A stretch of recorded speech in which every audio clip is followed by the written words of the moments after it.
look at that face. Absolutely priceless. Comes here and has the brass neck to give the impression that this started just 14 months ago. Read clause 42 of the bill and he will understand it properly.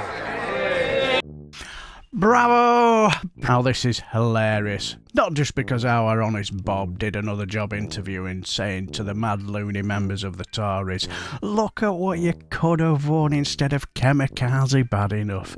Now this was a statement on stricter checks on prisoner releases, after the embarrassment of the early release of a sexual predator who was released by mistake. Well, after David Lammy said what they were going to do about it, up steps honest Bob, with his fake outrage of pretending to really care about the victims in this story, and that all this mess suddenly started the very moment Starmer's derriere touched the office seat in number 10. And it was nothing to do with us, Governor, honestly. Well, the Deputy PM and Justice Minister David Lammy not only roasted our honest Bob, but he came with receipts as well. Madam Deputy Speaker, this is a serious issue, and that's why there will be a full independent investigation. Now, there's going to be a full independent investigation. Remember that, because this becomes important later on. The Shadow Justice Secretary, I'll give him this, he's smooth. But as my mother would have said, if he was chocolate, he'd lick himself. He should hang... I'm sorry for butting into so, but look at that face. Absolutely priceless. Also, so true. If he was made of chocolate, he would absolutely devour himself, wouldn't he? His head in shame. The crisis in our prisons that we're faced today is because of 14 years of failure under his government. As they were packing their bags, and he knows this, to leave office, temporary release failures were under his watch. They presided over 17 mistaken releases per month. This didn't happen overnight. It was not inevitable. It was the choices that his party made through 14 years of chaos. They said that they were the government of security and safety. They oversaw rising violent crime and crumbling courts and crumbling prisons. Again and again, they promised 20,000 extra prison places, and they managed an extra 500 in 14 years. They promised to remove more foreign national offenders from prisons. They failed. They promised investment and expansion in the prison system, but budgets stalled. They promised investment in the police, but again, we saw the... No point shrugging his shoulders, honest Bob. Take your medicine, Batman Bob. Getting an absolute tearing up here, isn't it?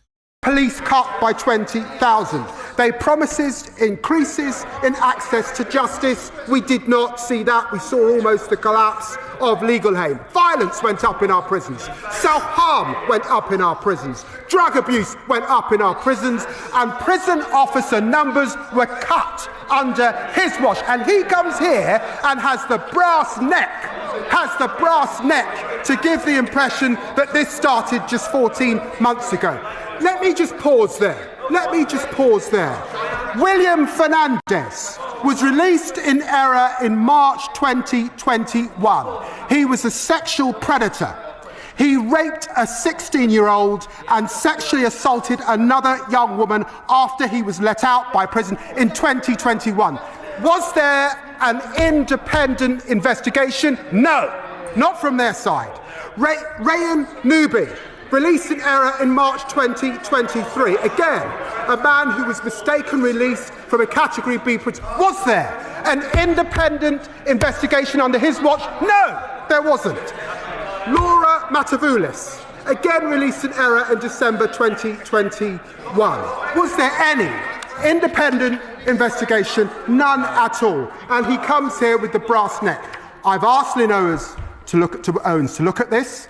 I've asked her if she can do it.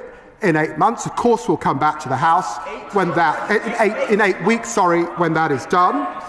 And all of what he has said, what happened, looking over this period of time, is subject to that review. And then he says that the sentencing review will actually let more foreign nationals out. He's wrong. We've actually brought down the threshold so that you can now be deported with just a suspended sentence. He knows that. Read clause 42 of the bill and he will understand it properly. Bravo! Bravo! Bravo! Absolutely shredded our Batman Bob, who only cares about his own political career, doesn't he, really? And when it really mattered under his own party's government, he didn't give an absolute monkeys about these victims at all. No independent inquiry or investigation, none whatsoever. And also lied about making it easier for these types of criminals to remain in this country when clearly it isn't. And I would also love to see our Lammy take on our kamikaze bad enough at PMQs one day. Now that would be very, very interesting indeed, wouldn't it? But what do you guys think? Batman Bob got his arse handed to him? Let me know down below and I shall bid you farewell and take care, my friends.